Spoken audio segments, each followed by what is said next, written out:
Diyos ng Digmaan Azura. Kabanata 471, Diyos ng Digmaan. Bagamat malinaw ang kinalabasan ng labanan, pigilhin na nga pa rin ang lahat at nakatitig sa arena, naghihintay na may hayagang huling resulta. Ko. Sa sandaling ito, muling umihip ang manipis na simoy ng hangin. Ngunit kahit ang banayad na simoy ng hangin ay sapat na para tuluyang tanggayan ang susun ng alikabok na tanging sa mukha lamang ang nakatakip. At sa sandaling ito, sa wakas ay lumitaw sa harap ng mga mata ng lahat ang misteryo ng nanalo at natalo sa labanang ito. Gayunpaman, nang makita ng lahat ang mukha ng 2 taong nakahiga sa arena at ang 2 taong nakahiga sa kanilang paanan, tanging katahimikan ang naroon. Agad na napatulala ang lahat. Sa sandaling ito, sila ay tunay na tulala. Dahil ang kinalabasan sa harap nila ay ganap na kabaligtaran ng kanilang naisip. Ang lalaking nakatayo sa arena na may walang pakialam ng ngiti at nakatingin sa lahat ay hindi si Hao Yan mula sa Iron Blood Continent, ngunit si Xingju mula sa Sky Martial Continent. Ewo, pagkaraan ng ilang sandali ng katahimikan, biglang umalangaw ang mga dumadagandong na tagay. Umalangaw ang mga tagay sa malawak na larangan ng pagsusulit at pumailan lang sa langit. Ang mga tagay sa sandaling ito ay ilang beses na mas malakas kaysa sa mga tagay sa pagtatapos ng mga nakaraang laban. Ito ay dahil ang lahat ay mas nasasabik kaysa dati. Kahit sila mismo ay hindi nila inaasahan na sila ay magiging sobrang excited, sobrang emosyonal, at sobrang excited kapag natalo ng isang taong hindi nila mataas ang tingin sa isang taong mataas ang tingin nila. Ito ay totoo lalo na para sa mga ordinaryong sundalo ng kampo ng Chanwo. Nasa ibaba sila ng kampo ng Chanwo. Nang makita nilang tinalo ni Xingju ang mga walang talo na tao ng Iron Blood Continent, tila nakita nila ang pag-asa sa hinaharap, ang pag-asa na makapagpapabago sa kanilang kapalaran. Dark Horse, talagang Dark Horse ang lalaking ito. Masyado siyang maitim. Sa sandaling ito, tinitingnan ng Blades of Azura sa kamay, na nakatayo ng diretso sa arena, ang protective armor powder sa kanyang katawan ay naglalabas ng nakakasilaw na gintong liwanag sa ilalim ng sikat ng araw. Nakangiting nakatingin sa mga pagbitay sa paligid, isang sundalo na malapit na sa 50 taong gulang ay talagang may luhang umaagos sa kanyang mukha. Habang pinupunasan niya ang kanyang uhog at luha, pinuri niya ang mga pagbitay. Ang mga taong tulad niya ay tiyak na hindi maliit na bilang sa mga lugar ng pagsusulit sa sandaling ito. Dahil nasira ni Xingju ang kanilang pangunawa, sila, na nakasanayan ng maging masunurin, ay nakakita muli ng pag-asa. Naniniwala sila na may mga himala pa rin sa mundo. Imposible. Paano niya matatalo si Hao Yan? Gayunpaman, kumpara sa mga tagay sa bulwagan, ang mukha ng punong kapitan mula sa Iron Blood Continent ay napakalamig. Ang kaninang tiwala niyang tingin ay napalitan ng galit. Ang kanyang lumang mukha ay patuloy na kumikibot, at ang kanyang kanang kamay sa mesa ay lumalamig mula sa pagkakahawak. Pati ang mabigat na lamesang bato ay nanginginig. Gayunpaman, ang kakaibang bagay ay, sa sandaling ito, ang kanyang tingin ay hindi nakatuon sa matagumpay na si Xingju. Sa halip, si Hao Yan talaga, ang nahimatay sa lupa na may bakas ng dugo sa sulok ng kanyang bibig. Bukod dito, ang bagay na labis na hindi naaayon sa kanyang galit na mukha ay ang kanyang titig ay talagang puno ng dalamhati. Hao Shen, hindi ka ba kumbinsido na natalo ang apo mo? Sa sandaling ito, ngumiti ang matandang lalaki mula sa kontinente ng Thunder habang nagsasalita siya sa sobrang panunuya. Ang Hao Zi na binanggit niya ay ang pangalan ng matandang lalaki mula sa Iron Blood Continent. Ikaw. Matapos marinig ang panunuya mula sa matandang lalaki mula sa Thunder Continent, ang orihinal na bahagyang maputlang mukha ni Hao Shen ay ganap na naging kulay ng papel. Habang tinitingnan niya ang matandang mula sa Thunder Continent, puno ng hinanakit ang kanyang tingin. Iyon ay dahil apo niya talaga si Hao Yan. Gayunpaman, maliban sa kanya, maging si Hao Yan ay hindi alam ang tungkol sa bagay na ito. Gayunpaman, alam talaga ng matandang lalaki mula sa Thunder Continent ang tungkol sa sikretong ito. Mula rito, makikita na matagal na siyang pinuntirya ng isang tao. Nanloko man ang Xingju na iyon o hindi, malalaman ng matandang ito pagkatapos ko siyang subukan. Bang! Sa wakas, tiningnan ni Hao Shen ang nahimatay na si Hao Yan sa lupa at hindi niya napigilan ang kanyang galit. Sa pamamagitan ng isang talon, siya ay sumugod sa langit, at ang malakas na puwersa ay nabasag ang batong mesa sa kanyang harapan. Itong aura. Sa sandaling ito, nakangiti si Xingju habang nakatingin sa audience na nagpupuri sa kanyang direksyon, habang hinihintay ang anunsyo ng referee. Gayunpaman, sa sandaling ito, bigla niyang naramdaman ng isang lubhang mapanganib na aura na papalapit sa kanya sa isang nakakatakot na bilis. Ang bilis na ito ay sobrang nakakatakot na umabot sa puntong hindi na siya makaiwas. Espiritual na pagsabog. Sa ganoong kritikal na sandali, si Xingju ay walang oras para mag-isip. Wala man lang siyang oras na lumingon para tingnan kung sino ang umatake sa kanya. Sa isang pag-iisip, ginamit niya ang spiritual explosion. Whoosh! Nang malapit nang ilabas ni Xingju ang kanyang espiritual na pagsabog, isang nangungunot na palad ang tahimik na lumitaw sa kanyang likuran. Bang! Sa sandaling iyon na tila mahina at walang lakas na palad ay nakipag-ugnayan kay Xingju, isang napakatiranikong kapangyarihan ang sumabog. Kasabay ng isang dumadagandong nakulog, habang kumakalat ang walang hangganang madilim na pulang alon, ang katawan ni Xingju ay parang palaso na umalis sa busog habang siya ay pumutok ng paputok. Sa. Dahil sa malakas na puwersa, lumipad si Xingju ng ilang daang metro ang layo. Sa sandaling ito, ganap na nawalan ng balanse si Xingju. Sa pagharap sa ganoong sitwasyon, ang bihasang si Xingju ay yumuko sa kanyang katawan, na bumubuo ng hugis kalahating buwan. Matapos umikot ng 2 beses sa hangin, nabawi niya ang kanyang balanse. Gayunpaman, pagkatapos mapunta sa lupa, umatras pa rin si Xingju ng 12 metro bago niya tuluyang mapatatag ang kanyang katawan. Sa sandaling ito, sa wakas ay nakita ni Xingju ang taong umatake sa kanya. Ito ay natural na pinuno ng kapitan ng Divine Secret Unit, si Hao Shen. Sa orihinal, hindi maintindihan ni Xingju kung bakit siya sasalakayin ng punong kapitan. Gayunpaman, nang makita niya ang punong kapitan ng Divine Secret Unit, si Hao Shen, ay talagang yumuko at nagpasok ng isang tableta sa bibig ni Hao Yan, lubos niyang naunawaan. Talagang hindi simple ang relasyon nilang dalawa. Ayos ka lang talaga pagkatapos kumuha ng palad sa akin. May problema talaga. Gusto kong makita kung maaari kang kumuha ng pangalawang palad mula sa akin. Buzz. Matapos ipasok ang tableta sa bibig ni Hao Yan, muling lumundag sa hangin si Hao Shen. Sa pagkakataong ito, ang battle chi sa kanyang kamay ay talagang ilang beses na mas malakas kaysa dati. Bagamat hindi ito isang martial skill at puro paggamit ng power condensed mula sa battle chi, ang enerhiya na naging sanhi ng panginginig ng hangin sa paligid at naglalabas ng mga ripples ng enerhiya ay hindi isang bagay na kayang tiisin ni Xingju. Ito ang malaking agwat sa pagitan ng isang mataas na ranggo na Battle Saint at isang paunang ranggo na Battle Saint na hindi maaaring mapunan. Kalokohan. Sa papalapit na napakalakas na puwersa, naramdaman ni Xingju ang isang nakamamatay na panganib. Binawi na ni Xingju ang kapangyarihan ng pagsabog ng kaluluwa sa kanyang katawan at tahimik na iniunat ang kanyang palad.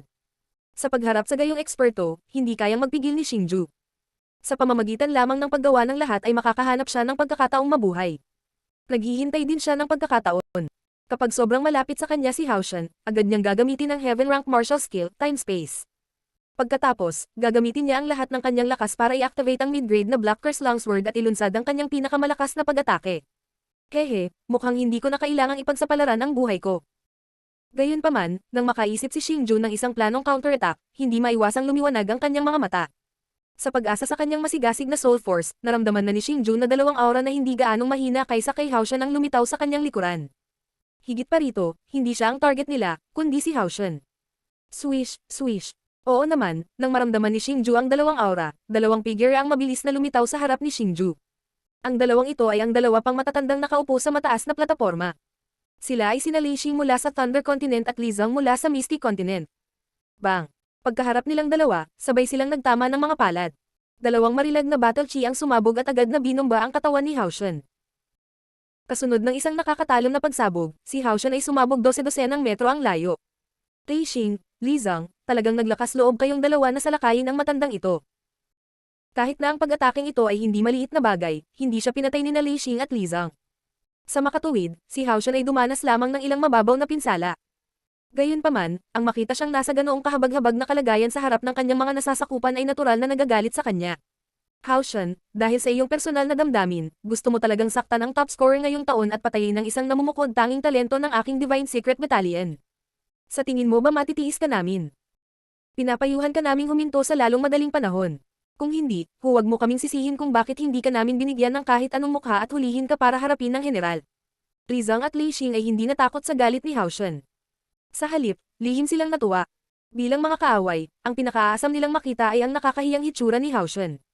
Ang hindi inaasahang pangyayari sa kanilang harapan ay naging sanhi ng labis na pagkagulat ng lahat ng nasa examination grounds. Hanggang ngayon ay hindi pa rin nila maintindihan kung bakit sisalakay ang tatlong head captain. Gayunpaman, ang tanging alam lang nila ay ang dahilan ng pag-aaway nilang tatlo ay malamang ay dahil kay Xingju. Ang Starfall Empire ay gumawa ng 12 nangungunang scorer bawat taon. Sa pagtatapos ng araw, wala ito sa napakalaking Divine Secret Battalion. Gayunpaman, talagang ginawa ni Xingju na ipaglaban siya ng tatlong pinunong kapitan. Sa sandaling ito, ang posisyon ni Xingju sa puso ng lahat ay agad na tumaas sa ibang antas. At least, iba talaga siya sa mga naunang top scorers. Lei Xing, Li Zhang, ang yabang mo. Gayunpaman, sa sandaling ito, isang malalim na boses ang biglang umalangaw sa labas ng lugar ng pagsusuri. Bagamat hindi sinasadyang isiga ang boses na ito, sapat na ang malalim na kapangyarihan para tumagos sa eardrum ng lahat. Nagdulot pa ito ng pag-iingay ng kanilang mga tenga. Napakalakas. Nang umalangaw ang boses na ito, pantay na nabaling ang tingin ng lahat sa pinanggalingan ng boses.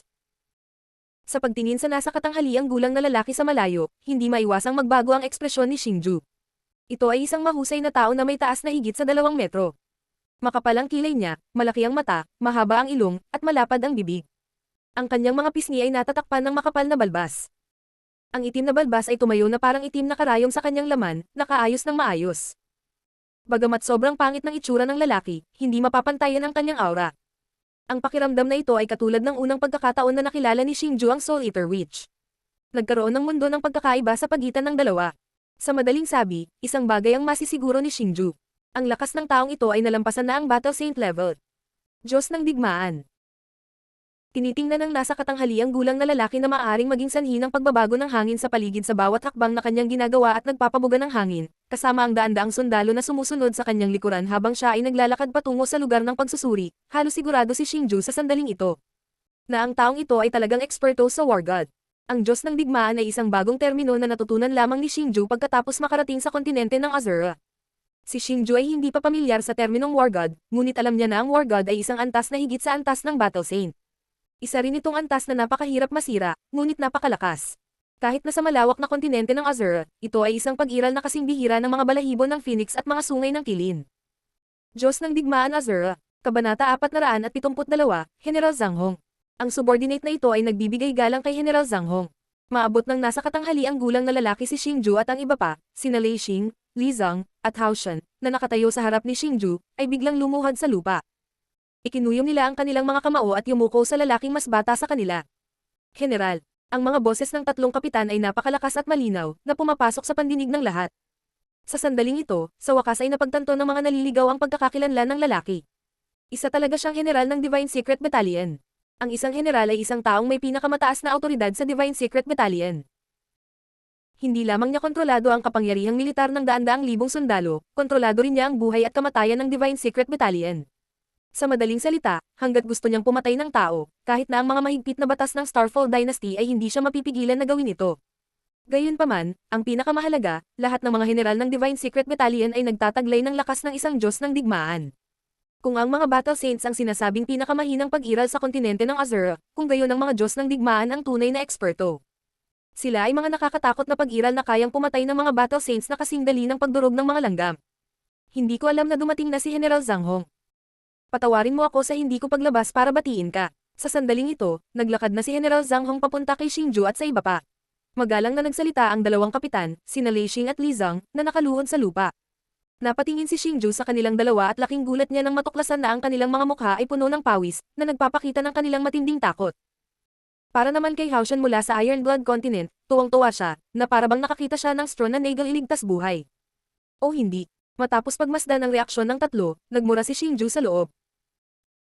Karamihan sa mga tao sa Divine Secret Battalion ay mula sa Mortal Realm, at ang mga mula sa Mortal Realm na matagumpay na nakapasok sa Divine Secret Battalion ay karamihan ay mula sa Iron Blood Continent, Thunder Continent, at Misty Continent. Sa makatuwid, sigurado si Xingju na si General Zhang Hong ay malamang na mula sa Iron Blood Continent. Lei Xing, Li Zhang, lalo kang matapang at matapang. Walang pakialam na sinulyapan ni General Zhang Hong sina Lei Xing at Li Zhang, na nakaluhod sa kanyang harapan at hindi man lang naglakas loob na itaas ang kanilang mga ulo. Hindi alam ng subordinate na ito kung ano ang nagawa kong mali. Sana masabi sa akin ng general. Matapos marinig ang mga salita ni Zhang Hong, ang dalawang matandang lalaki sa lupa ay hindi maiwasang manginig. Pagkatapos, nagsalita sila sa napakababang boses. May pisngi ka pa para tanungin ako. Tingnan mo ang sugat sa mukha ni Senior Haozin. Ako ba ang sanhi? Ngunit sinong mag-aakala na kapag ang masasamang tao ay humingi ng mga tagubilin ng may paggalang, na si Zhang Hong ay talagang magagalit. Bigla niyang iniunat ang magkabilang palad, at parang agila na nanggaagaw ng mga sisiw, pilit niyang binuhat sina Lei Xing at Li Zhang, ang dalawang matandang lalaki na mahigit 50 taong gulang. Sumasagot. Tumutugon sa general, hindi sa gusto naming salakayin si Hao Shen, dahil lang. Kahit na sina Lei Xing at Li Zhang ay may titulong kapitan, sila ay dalawang matandang lalaki na mahigit 50 taong gulang. Bilang karagdagan, si Zhang Hong ay matangkad at malakas. Sa kanyang harapan, sina Lei Xing at Li Zhang ay parang dalawang mahinang matandang lalaki. Pati ang boses nila ay nanginginig. Plop, plop.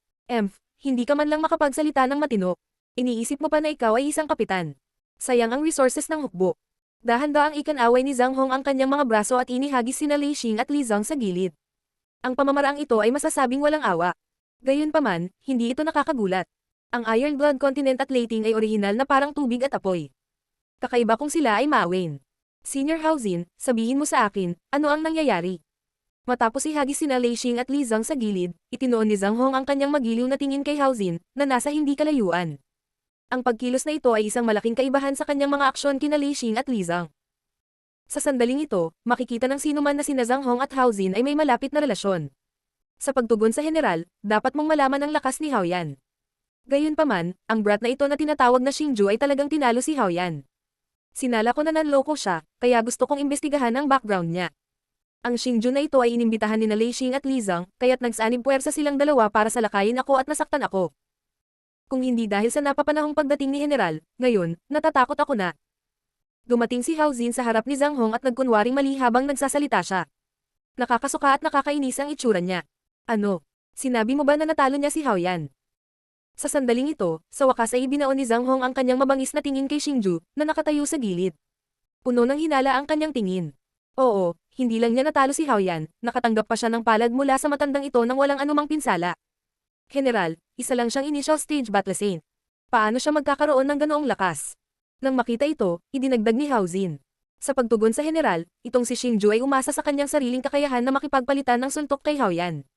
Talagang hindi siya nanloko. Sa sandaling ito, biglang tumayo si Lei Xing at kinausap si Xingju sa paraang mapangalagaan. Tumahimik ka. Gayunpaman, paano makikinig si Zhang Hong, nakakampi ni Hao Jin, sa paliwanag ni Lei Xing? Sa isang liwanag na nakasisilaw, ang tapang na natagpuan ni Lei Xing nang may matinding kahirapan ay agad na napatay. Si Lei Xing ay lumiit sa gilid at hindi nang ahas na magbitaw ng isa pang salita. Brat, saang lupalop ka galing? Pagkatapos sigawan si Lei Xing na umatras, tinanong ni Zhang Hong si Xingju. Tugon sa general, ako ay mula sa Sky Marshal Continent. Bagamat labis siyang hindi nasisiyahan kay Zhang Hong at hinihiling na sana ay mapatay niya ito sa isang hampas ng palad, ang sitwasyon sa harap niya ay napakalinaw. Maging sina Lei Xing at Li Zhang, ang tanging mga taong makakapagprotekta sa kanya, ay labis na gumagalang kay Zhang Hong. Kung ang isang mortal na katulad niya ay maglakas loob na magpakita ng kaunting kawalang galang, ang kanyang ulo ay agad na babagsak sa lupa. Sa makatuwid, sa sandaling ito, walang pagpipilian si Xingju kundi ang magkompromiso. Sky Marshal Continent. Hahaha. Mali ba ang narinig ko? Ang hanggal na kontinente na iyon ay gumawa lamang ng 3 battle saints sa loob ng 10,000 taon. Sinabi mo na maaari mong talunin ang Hao Yan ng aking Iron Blood Continent. Isa lang ang itatanong ko sa'yo. May ginamit ka bang underhanded ways? Nanloko ka ba? Matapos marinig ang mga salita ni Xingju, biglang tumawa si Zhang Hong. Yung tawa niya parang kulog, parang tsunami. Hindi lamang ito umalangaw sa buong lugar, maaari rin itong tumagos sa puso ng isang tao. Ang pangungot siya sa kanyang pagtawa ay mas lalong nasasabi sa buong mundo na mababa ang tingin niya sa Sky Marshal Continent. Creak, creak. Sa sandaling ito, ibinaba ni Xingju ang kanyang ulo at hindi nagsalita. Gayunpaman, ang kanyang mahigpit na nakakuyom na mga kamao ay lumilikha na ng mga tunog. Halata sa sarili ang galit sa kanyang puso. Si Xingju ay hindi isang mapusok na tao.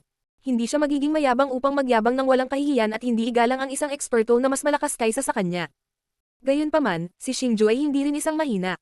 Kung ang hindi makatwirang kahilingan ng kabilang partido ay lumampas sa ilalim ng linya ni Xingju at lumabag sa kanyang dignidad, tiyak na hindi ibababa ni Xingju ang kanyang ulo. Maliwanag, sa sandaling ito, ang mga salita ni Zhang Hong ay nakaantig na sa ilalim ng linya ni Xingju. Napakalinaw ng kanyang kahulugan. Gusto niyang personal na aminin ni Xingju na gumamit siya ng mga maling paraan para talunin si Hao Yan. Sa katotohanan, siya, si Xingju, ay isang tunay na mahina.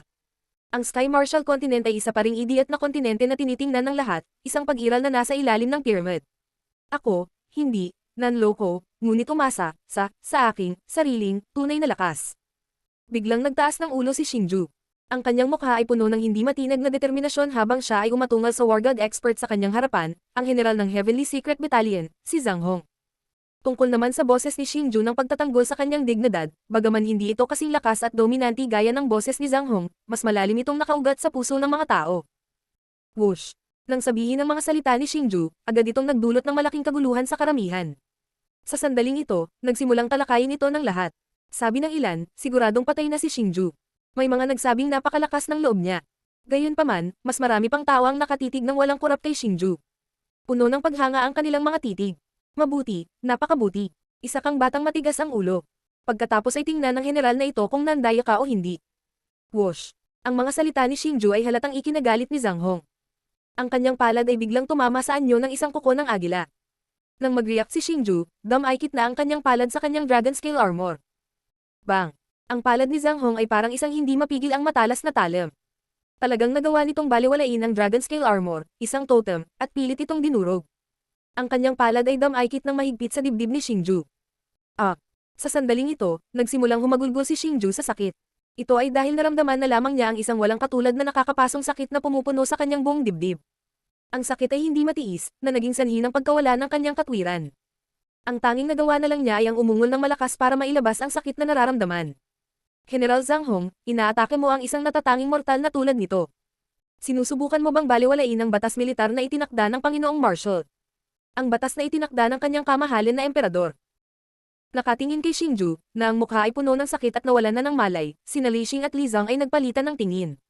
Sa wakas, sabay silang nakarating sa harap ni Zhang Hong, na gustong itigil ang kanyang masasamang gawain. Kahit na ang opisyal na ranggo ni Zhang Hong ay mas mataas sa kanilang dalawa, ang Thunder Continent at Misty Continent ay mayroon ding maraming eksperto sa Heaven's Secret Unit, at maging ang Imperial City. Bagamat hindi maapula ng malayong tubig ang kalapit na apoy, hindi lamang sila kamag-anak ni Xingju, isa rin siyang taong lubos nilang pinahahalagahan.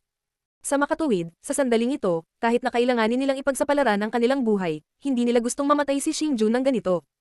Tei Xing, Li Zhang, sinusubukan mo bang magrebelde? Labis ding nagulat si Zhang Hong sa galit na saway ng Lightning Luggage Sect. Pagkatapos, tinitigan niyang puno ng pagpigil sa kanilang dalawa. Zhang Hong, bagamat isa kang maharlikang general at dapat ka naming igalang, kung hindi mo mahawakan ng maayos ang mga bagay-bagay, may karapatan din kaming pigilan ka. Bagamat ang tingin ni Zhang Hong ay naging sanhi ng panginginig nilang dalawa, hindi nila piniling magkompromiso sa sandaling ito. Sa halip, nagpatuloy sila sa pagsaway sa isang malakas na boses. Ha, mabuti. Napaka-daring niyo talaga. Sino ang nagbigay sa inyo ng ganoong pag-alalay? Yung mga matandang bastos ba sa Imperial City? Tei Xing, Li Zhang, walang masamang sabihin sa inyo ngayon.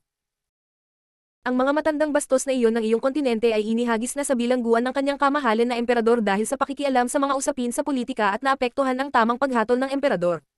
Tungkol sa Panginoon ng aking Iron Blood Continent na si Wang Qiang, kinuha na niya ang posisyon ng punong ministro na matagal nang nabakan. Siya ay naging isang buhay na higit sa 10,000 tao. Kung gusto ninyong magpatuloy na mamuhay ng comfortable sa Starfall Empire, mas mabuting makinig kayo sa mga kaayusan ng aking Iron Blood Continent sa hinaharap. Nang makita ang pagbabago ng ugali ni Li Xing at Li Zhang, biglang tumawa si Zhang Hong. Ang kanyang mga salita ay puno ng babala. Ano? Ang mga Panginoon ng Imperial City ay itinapon sa bilangguan.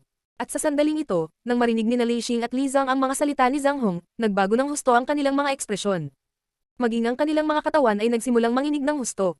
Pagkatapos, ang kanilang mga binti ay nanlambot, at sila ay naupo ng walang lakas sa lupa. Sa sandaling ito, ang kanilang mga mukha ay kasing putla ng abo. Diyos ng Digmaan Azura.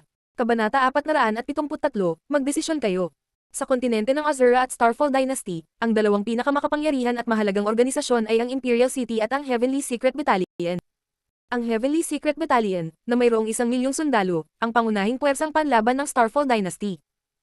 Gayunpaman, ang isang mahalagang organisasyon ay nabuo ng mga mortal mula sa Mortal Realm. Sa pinakakaunti, karamihan sa mga sundalo ay mula sa Mortal Realm. Tulad ng para sa Imperial City, maliban sa mga pinakamataas na miyembro ng imperial na pamilya, ito ay binuo din ng mga lokal na eksperto ng Starfall Dynasty. Ang mga opisyal sa Imperial City ay medyo komplikado. Nariyan ang mga embroidered uniform guards na bihasa sa martial arts, at ang mga civil officials na bihasa sa diskarte. Ang punong ministro ng dinastiya ay ang pinuno ng mga opisyal ng sibil. Sa Starfall Dynasty, ang Heavenly Secret Battalion ay mayroong ilang milyong piling sundalo, ngunit mayroong ilang bilyong karaniwang tao sa Starfall Dynasty. Sa napakaraming mga karaniwang tao sa ilalim ng kompletong kontrol ng mga batas ng dinastiya at kapangyarihan ng imperial, ang papel ng mga opisyal sibil ay mas mahalaga.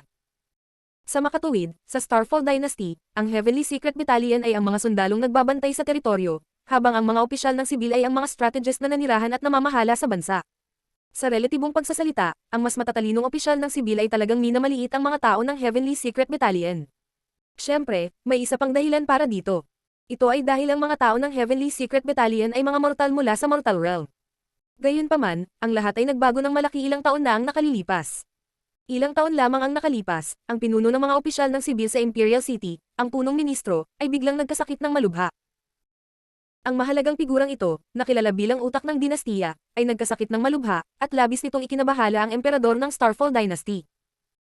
Ang dahilan kung bakit siya nag-aalala ay hindi lamang dahil nagkaroon siya ng malalim na relasyon sa punong ministro, kundi dahil sa walang sinuman sa mga opisyal ng sibil sa Imperial City na maaring palitan ng punong ministro. Ang punong ministro, na nakauunawa sa mga iniisip ng emperador, ay natuklasan na ito matagal na ang nakalipas.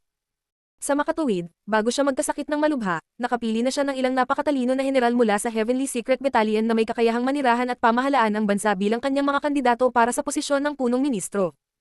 Mula noon, ang mga general ng Secret Battalion ay tumungo sa kabisera ng imperial. Sa pag-asa sa kanilang katalinuhan, unti-unti nilang pinalitan ng mga orihinal na opisyal ng sibil ng imperyo at naging mga pinagkakatiwalaang aide ng emperador. Higit pa rito, dahil sa kanilang pag-iral, parami ng parami ang mga general ng Secret Battalion na pumasok sa kabisera ng imperial at nakakuha ng dakilang awtoridad sa kabisera ng imperial. Gayunpaman, ang posisyon ng punong ministro, ang pinuno ng mga opisyal ng sibil, ay nanatiling walang tao. Gayunpaman, alam ng mga nakakaunawa sa sitwasyon na ang posisyon ng punong ministro ay nasa bag na para sa mga tao ng mortal world. Kaya lang hindi alam kung sino ang mananalo. Pagkatapos ng lahat, ang mga taong nagmula sa mortal world ay pawang mula sa iba't ibang kontinente. Kung ang isa sa kanila ay naging punong ministro, tiyak na makakatanggap ng mas mabuting pagtrato ang mga tao sa kontinente na kanyang pinanggalingan. Paano ito posible? Si Wang Qiang ang aktwal na nakaupo sa posisyon ng punong ministro, at ang mga Panginoon ay ikinulong sa makalangit na bilangguan. Ano ang nangyayari? Sa sandaling iyon, ang dalawang tao mula sa Lightning Luggage Sect ay nakaupong paralisado sa lupa. Habang nanginginig ang kanilang mga labi, hindi makapaniwalang ungol. Alam nila na natalo sila sa panloob na labanan sa pagitan ng Iron Blood Continent, Thunder Continent, at Misty Continent. Plop. Walang pakialam na itinoon ni Zhang Hong ang kanyang tingin sa mapupulang mukha na sina Li Xing at Li Zhang, at isang mapagmataas na ngiti ang lumitaw sa kanyang mukha. Pagkatapos, sa isang mahinang alon ng kanyang kanang braso, itinapon niya si Xingju 12-12 metro ang layo, at marahas na hinampis siya sa lupa. Sa sandaling iyon, si Xingju ay nahimatay na. Ang dibdib na bahagi ng kanyang dragon scale armor ay tinusok ng isang palad, at kitang-kita ng isa ang dibdib ni Xingju. Gayunpaman, ang kakaiba ay ang pag-atake na nagdulot ng labis na sakit kay Xingju ay hindi nakapinsala kay Xingju. Maliban sa namumula na balat sa kanyang dibdib, wala ni isang patak ng dugo ang makita. Gayunpaman, ang kakaiba ay nasa pulang balat, mayroon talagang isang pag-ilog na selyo, ang hugis ng selyo ay parang pormasayon. Gayunpaman, tila hindi ito nakatatak sa balat ni Xingju, ngunit parang tumatagas ito mula sa katawan ni Xingju. General, hindi ba natin papatayin ang brat na ito? Nang makitang humihinga pa si Xingju, lumapit si Hao Shan kay Zhang Hong at nalilitong nagtanong. Patayin siya. Hindi ba napakadali para sa kanya? Itapon siya sa kampo ng mga alipin at hayaan siyang maging alipin habang buhay. Walang pakialam na sabi ni Zhang Hong. Matalino si General. Matapos marinig ang mga salita ni Zhang Hong, natigilan din si Hao Shan. Gayunpaman, nang makilala niya ang selyo sa dibdib ni Xingju, isang kakaibang ngiti ang lumitaw sa kanyang mukha. Ito ay dahil ito ay isang lubhang kakaibang pamamaraan ng pagbubuklod. Ang silang teknik na ito ay makakasama ni Xingju sa natitirang bahagi ng kanyang buhay, na tinatakan ng lahat ng talento ni Xingju. Sa madaling salita, sa buhay na ito, ang paglilinang ni Xingju ay hindi bubuti. Kahit na mayroong walang katapusang supply ng Saint Stones para sa kanya, ito ay magiging walang silbi. General, paano naman sila? Matapos malaman ang tungkol sa kapalaran ni Xingju, napatulala si Hao Shan sa 2 taong nakaupo sa lupa. Hindi lang naging punong ministro si Lord Wang Qiang, ngunit siya rin ang paborito ng emperador. Sa pagdating ni Lord Wang Qiang dito, ang Starfall Empire ay mapapasailalim sa Iron Blood Continent. Para sa kanila, hahayaan natin silang maging alipin at aso habang buhay. Lumapit si Zhang Hong kay Hao Shan at bumulong sa kanya sa pamamagitan ng voice transmission nang marinig niya ang tanong ni Hao Shan. Oo, ha. Sa sandaling iyon, si Hao Shan ay tumawa ng may pagmamalaki. Hindi lamang ang kanyang tawa ay napuno ng pagmamataas at pangungutya, ngunit ito rin ay malamig. Ang kanyang pagtawa ay nagdulot ng panginginig sa mga gulugod ng lahat, na naging sanhi ng kanilang panginginig. Bagamat ang nangyari sa araw na iyon ay malinaw na makikita sa mga mata ng lahat, at sino mang may matalas na mata ay makikita ang kasuklam-suklam na pamamaraan ni Zhang Hong, bukod sa mga naruroon sa araw na iyon, walang ibang nakakaalam kung ano ang nangyari. Ito ay dahil hindi sila nang ahas na ipakalat ang balita. Isinantabi ang katotohanang walang maniniwala sa kanila kung maniniwala sila, kapag nalaman nila kung sino ang nagkalat ng balita, isa lang ang kalalabasan. Kamatayan. Kung tungkol sa posisyon ng top scorer sa pagsusulit na iyon, natural itong nahulog sa ulo ni Hao Yan.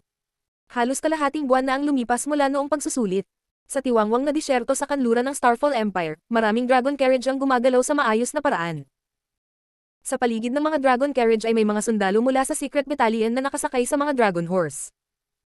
Sa loob ng mga dragon carriage ay hindi ang mga kapitan ng Secret Battalion, at hindi rin sila mga general. Sa halip, ito ay isang grupo ng mga tao sa puting damit na may mga tanikala sa kanilang mga kamay at paa. Sila ay mga taong nagmula sa mortal na mundo ngunit naging mga alipin. Ubo. Biglang nanggaling ang mga ubo sa isa sa mga dragon carriage. Pagkatapos, dahan-daang nagmulat ng mata ang isang lalaki na kalahating buwan ng walang malay. Si Xingju iyon.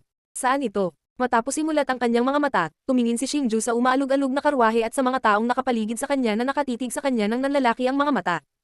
Tanong niya sa sobrang haggard na boses. Bata, sa wakas gising ka na. Akala namin hindi ka na madyay gising. Bilisan mo, uminom kang tubig. Matapos makitang nagising si Xingju, isang maputi ang buhok na matandang inabot kay Xingju ang isang nakabukas na bote ng tubig at ilang dry bun na nakabalot sa papel. Salamat.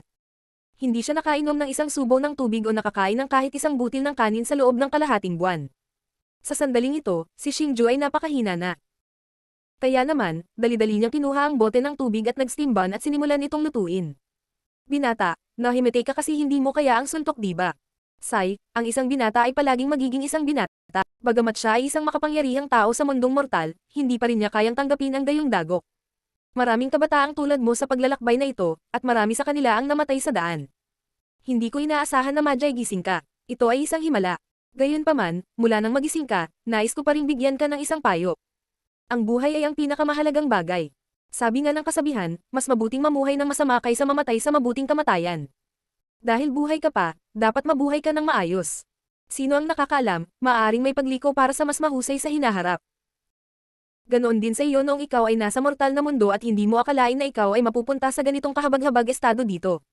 Dapat mong pahalagahan ang iyong buhay. Binata, mamuhay ng mabuti, pahalagahan ang araw-araw, mamuhay ng masaya. Hindi masamang makahanap ng kagalakan sa pagdurusa. Sa totoo lang, ito ay kaalaman lamang. Ang magiliw na matandang ito ay tila isang tao na kakaunti ang salita, ngunit sa katunayan, siya ay isang tunay na chatterbox. Ang kanyang walang katapusang mga salita ng karunungan ay walang humpay na tumutunog sa mga tainga ni Xingju. Sa sandaling ito, tiningnan ni Xingju ang kasuotan niya at ng iba at nakinig sa kanyang nakakaaliw na mga salita. Alam na niya kung nasaan sila ngayon. Maliwanag, sila ay naging alipin at ipinadala sa isang lugar na hinding-hindi nila malilimutan sa buong buhay nila. Haha, mabuti, ang galing, ha. Pagkatapos malaman ang lahat, biglang tumayo si Xingju at tumawa hanggang sa langit.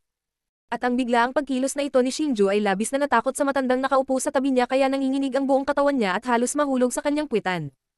At ang mga haggard na tao ay tumingin din kay Xingju na may iba't ibang ekspresyon. Sa sandaling ito, maraming tao ang nag-isip na si Xingju ay hindi makayanan ang pagpapasigla at nabaliw. Pero hindi nila alam na ganito lang si Xingju dahil sa sobrang excited. Sa orihinal, inakala ni Xingju na siguradong patay na si Xingju at tiyak na papatayin siya ni Zhang Hong. Ngunit hindi inaasahan ni Xingju na siya ay talagang buhay pa.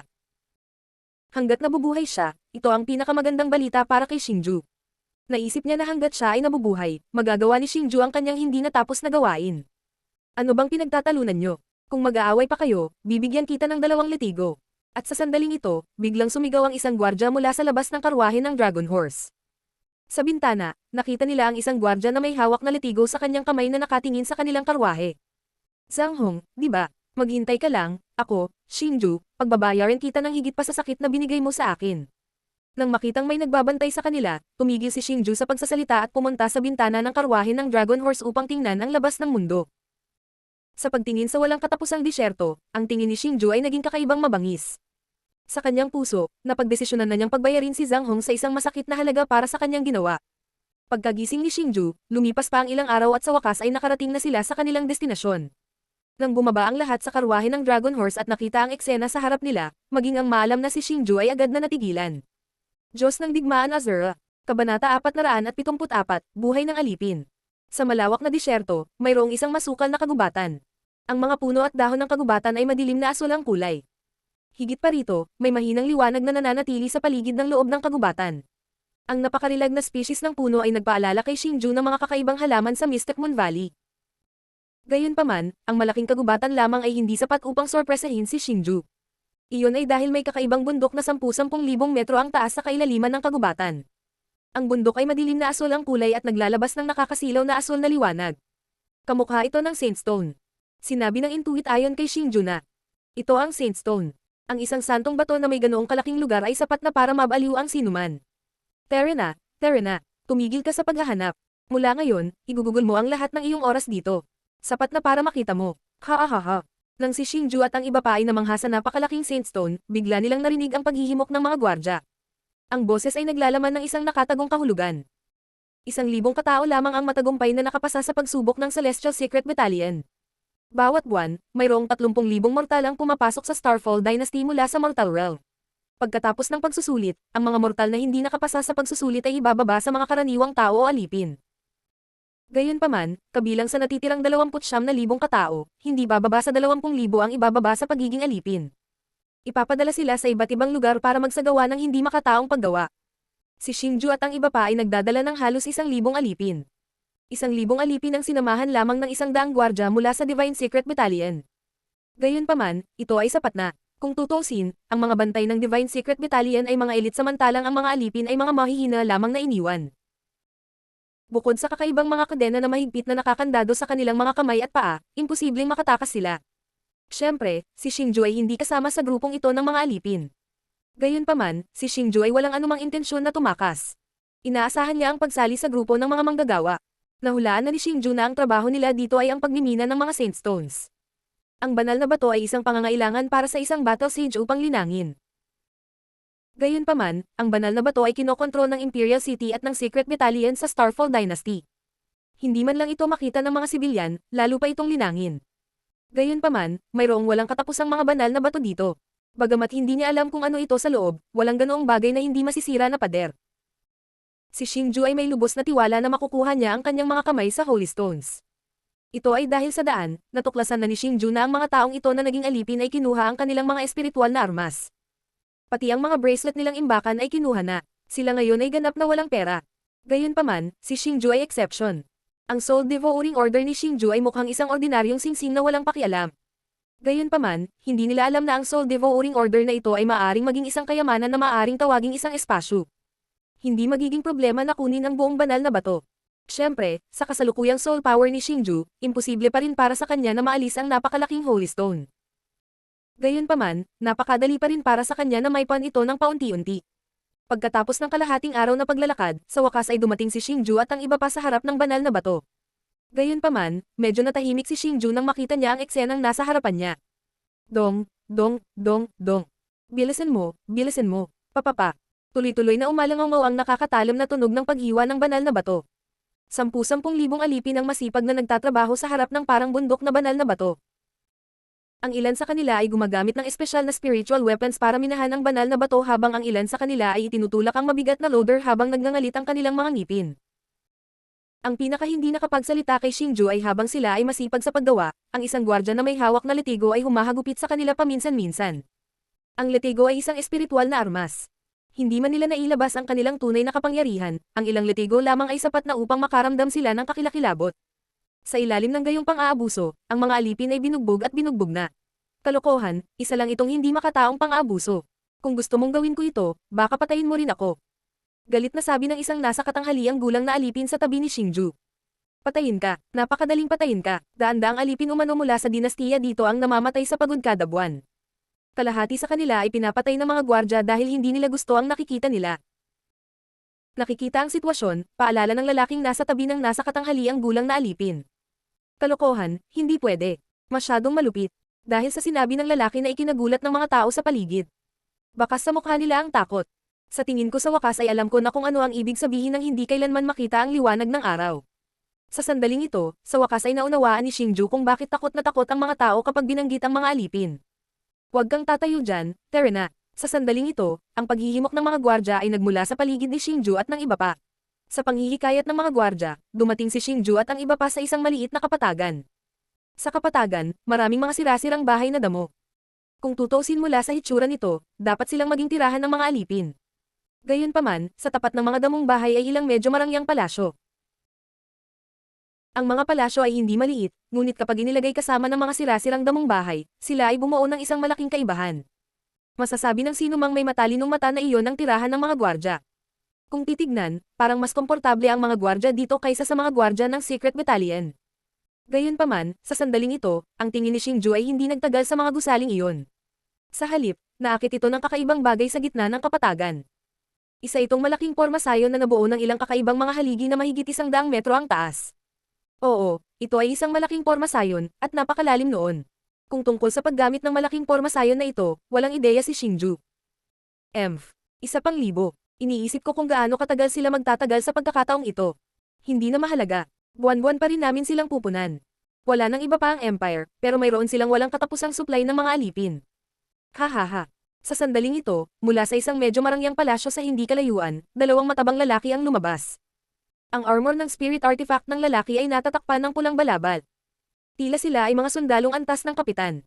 Sa itsura nila, sila dapat ang namumuno dito. Kung hindi, hindi sila magiging kasing payat ng posporo, gayunpaman sila ay napaka-nourished.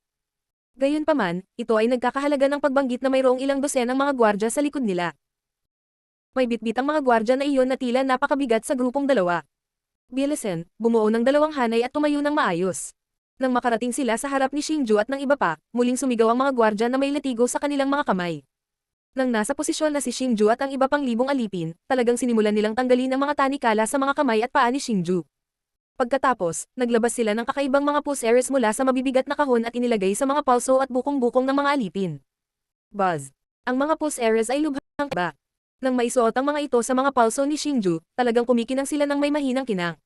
Sa sandaling ito, ang mga pulseres ay nagsimulang lumiit.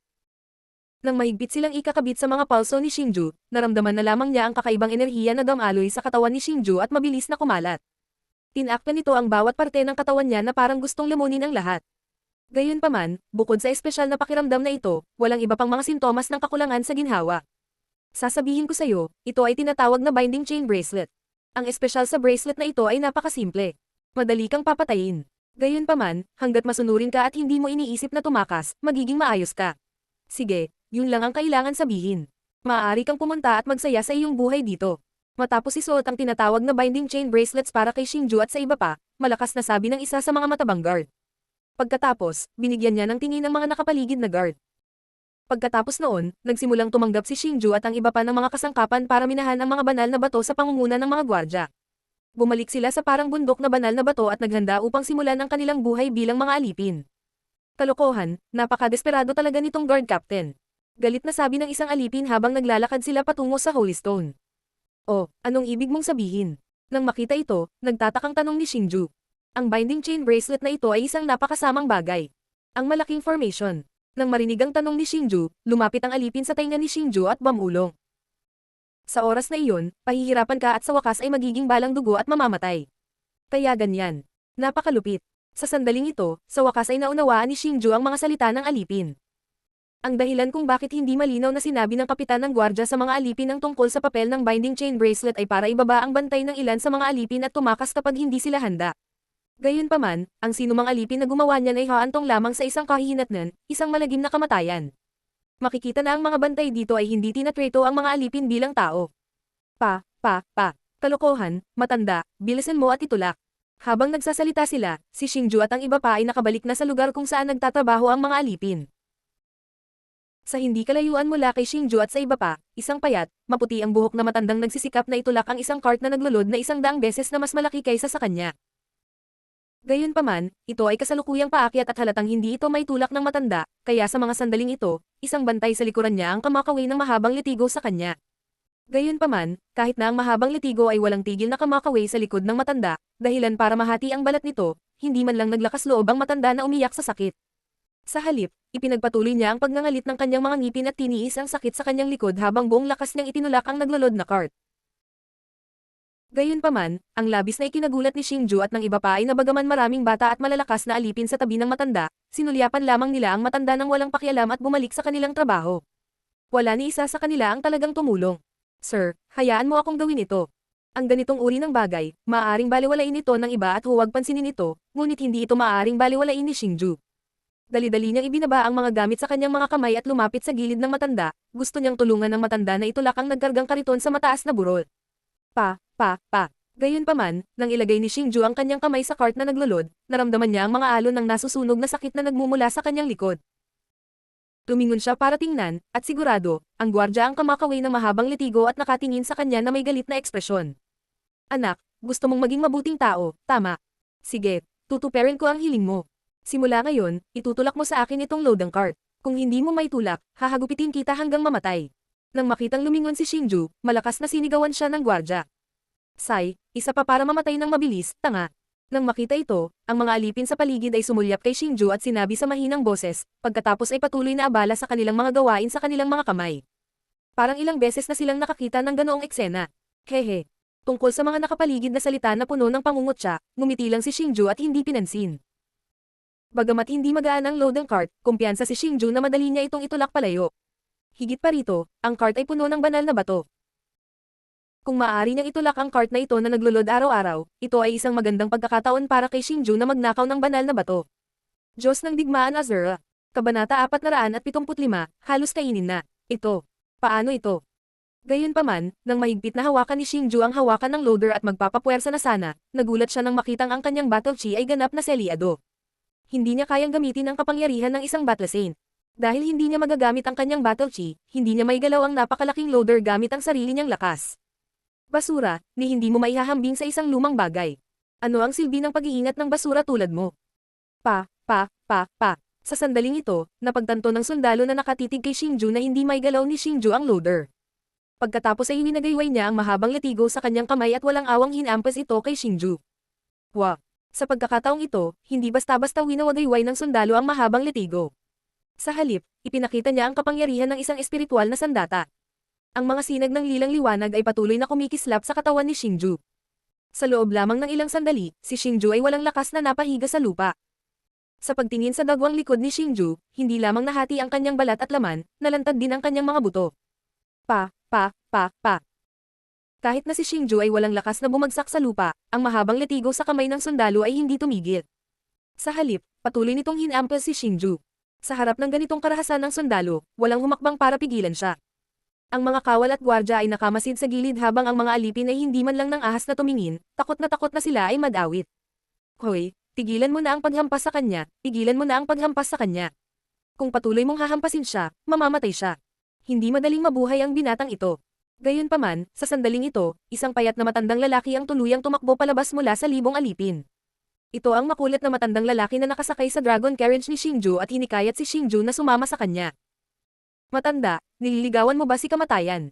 Nang makitang may humakbang talaga para pigilan siya, itinaas ng sundalong nasa mataas na espiritu ang kanyang mahabang litigo habang nagsasalita, naghahanda itong ihagis sa matanda. Sige, tama na. Kara-rating lang ng mga bagong alipin. Papatayin mo ba silang dalawa? Nang makitang sisalakay pa ang sundalo, sa wakas ay hindi na nakatiis ang isa pang sundalo at humakbang pasulong para pigilan siya. Lumang bagay, bilangin mo ang iyong sarili na maswerte. Nang makitang may humahadlang sa kanya, marahas na sinigawan ng gwardya na kumilos ang matanda. Pagkatapos ay kinuha niya ang punishment due, na ang katawan ay natatakpan na ng mga hiwa at pasa, at itinapon siya sa naglulod na truck. Pagkatapos ay sinabi niya sa isang bata at malakas na alipin sa tabi niya. Ikaw, ipadala mo siya sa kusina para sa akin. Oo. Nang makita ito, ang bata at malakas na alipin ay hindi nang ahas na magantala at nagmamadaling itinulak ang loader patungo sa kusina. Gayunpaman, hindi niya talaga pinapunta si Xingju sa kusina. Sa halip, pinapunta niya si Xingju sa isang hole sa tabi ng kusina. Ang hole na ito ay gawa sa isang espesyal na material at may idinagdag na hangganan dito. Sa loob ng hole ay talagang isang grupo ng magagandang dalaga. Gayunpaman, ang kanilang mga katawan ay puno rin ng mga galos. Ito ay makikita na sila ay dumanas ng kaunting pagpapahirap. Nakakaawa. To think na lahat sila ay sikat na figure sa mortal realm, pero heto, naging pagkain talaga sila sa plato ng iba. Walang magawa ang alipin habang inihagis si Xingju mula sa pasukan ng hangganan. Sabay sulyap sa mga dalaga sa kulungan at walang magawa. Ang mga aliping nagpunta rito, ang mga magagandang dalaga, ay madalas na hindi kailangang magtrabaho ng kasing hirap ng mga aliping lalaki, ngunit ang kanilang mga kapalaran ay madalas na mas kaawa-awa, dahil sila ay magiging mga katulong ng pangkat ng mga sundalo. Matapos dumaan sa walang katapusang pagpapahirap at paglaruan ng mga sundalo, sila ay ikukulong dito, at isa lamang ang kapalaran para sa kanila, at iyon ay ang kakainin. Patay na ba tong taong to? How nakakaawa. Talagang binugbog siya ng ganito. Sa tingin ko kahit ang mga magulang niya ay hindi siya makikilala. Kalimutan mo na to. May mood ka pa bang makiramay sa iba? Kung hindi tayo gagawa ng paraan para makaalis sa mapahamak na lugar na ito, siguradong patay tayo. Ngunit ang hangganang ito ay maaari lamang pasukin at hindi palabesin. Ang kulungan na ito ay hindi rin mapapantayang mahirap. Walang paraan upang makalabas. Nang makitang may biglang itinapon na isang lalaking namutla, ang grupo ng mga babaeng alipin ay nagsimulang mag-usap ng masigla. Ano ba ang nangyayari? Ang kanyang kapangyarihan ay talagang selyado na. Oo naman. Zhang Hong, walang awa ka talaga. Ngunit hindi nagtagal pagkaalis ng lalaking aliping iyon, biglang umupo si Xingju at pinunit ang kanyang damit. Matapos makita ang selyo sa kanyang dibdib, nagngangalit siya sa galit. Isang bangkay. Biglang umupo ang malalang si Xingju, na natakot sa grupo ng mga babaeng alipin. Nagmamadali silang pumulupot sa sulok ng hole at hindi man lang naglakas loob na tumingin kay Xingju muli. Anong patay? Hindi pa ako namatay. Aray, ang sakit. Kalokohan. Ang aking kapangyarihan ay selyado na. Hindi ko man lang magamit ang soul devouring art. Nang makitang nakatingin sa kanya ang grupo ng mga babaeng alipin na parabang nakatingin sila sa isang multo, magpapaliwanag pa lang si Xingju, ngunit naparalisa siya sa nakakasakit ng pusong pakiramdam sa kanyang likod. Ngayong ang kapangyarihan ni Xingju ay ganap ng nasil ni Zhang Hong, hindi na niya magagamit ang Soul Devouring Art. Iyon ang dahilan kung bakit si Xingju ay binugbog ng husto. Dahil hindi magagamit ni Xingju ang pagtatanggol sa kaluluwa at pagpapagaling ng kaluluwa, mahina siya tulad ng isang ordinaryong tao. Amo, naramdaman ng nakakasakit ng puso, nagmamadaling tumalikod si Xingju na nakaharap sa grupo ng mga babaeng alipin. Binuksan niya ang kanyang palad at may lumabas na heaven healing pill sa kanyang palad. Pagkatapos, dali-dali niyang isinubo iyon sa kanyang bibig. Kahit na ang kasalukuyang mga pinsala ni Xingju ay napakalubha, ang mga ito ay mababaw na sugat lamang. Ang Heaven Healing Pill ay mabilis na makakatulong sa kanyang katawan na makabawi at nagkaroon ng epekto ng pag-alis ng sakit. Appetizer ba tayo ng mga bastos na yan? Matapos bumuti ang mga sugat ni Xingju, tumingin siya sa grupo ng mga babaeng alipin sa likod niya at pagkatapos ay tumingin sa kusina na may umuusok na usok mula sa kusina. Nahulaan na niya na totoo ang alamat ng mga gwardya na kumakain ng mga tao rito. Oo, may paraan ka ba para makatakas? Kung hindi, patay na tayo. Nako, ayoko nang kainin. Nang marinig ang tanong ni Xingju, nagmakaawa ang isang babaeng alipin. Ang iba pang mga kababaihan na medyo mas matanda kay Xingju ay mas masakit. Kung meron ba akong ganong kakayahan, mabubugbog pa ba ako ng ganito? Anong klaseng mundo ito? Kung lalabas ako, tiyak na babaguhin ko ang kapaligiran ng Starfall Dynasty. Sa pagtingin sa mga babaeng nasa sakit, naramdaman ni Xingju ang pag-asam sa kanyang puso. Pagkatapos, naikuyom niya ang kanyang mga kamao at nag-isip sa sarili. Say, ngunit kung hindi ako makalabas, hindi ba ako, Xingju, ay kakainin ng grupong ito ng basura. Matapos patakbuhin muli ang Soul Devouring Method at maramdaman ng mahigpit na selyadong battle chi sa kanyang katawan, walang magawa si Xingju. Noong una ay inakala niya na ang pagpunta sa slave camp na ito ay maaaring magbago ng kanyang kapalaran, ngunit hindi niya akalain na gagawa si Zhang Hong ng ganoong paraan para sa kanya. Hoy, marunong ba kayong magpanday ng armas? Pero sa mga sandaling ito, sinigawan talaga sila ng matabang kapitan ng gwardya mula sa malayo. Nakatingin sa kanyang ekspresyon, parang nagmamadali siya. Gumawa ng mga armas. Bakit sila naghahanap ng panday? Nakikita ito, lumingon si Xingju at tinanong ang mga babaeng alipin sa likod niya. Siguro naubos na naman ang panday dito kaya naghahanap ng kapalit. Isang babaeng alipin sa likod niya ang kalahating nakakaintinding sabi. Panday. May panday ba dito? May mga mata ang Diyos. Narito na ang pagkakataon ko, Xingju. Matapos marinig ang mga salita ng babaeng alipin, si Xingju ay tila nakakita ng pag-asa dahil nakikita niya sa ekspresyon ng kapitan ng bantay na tila nangangailangan siya ng isang panday. At nagkataon na si Xingju ay bihasa rin sa pagmamik ng mga armas.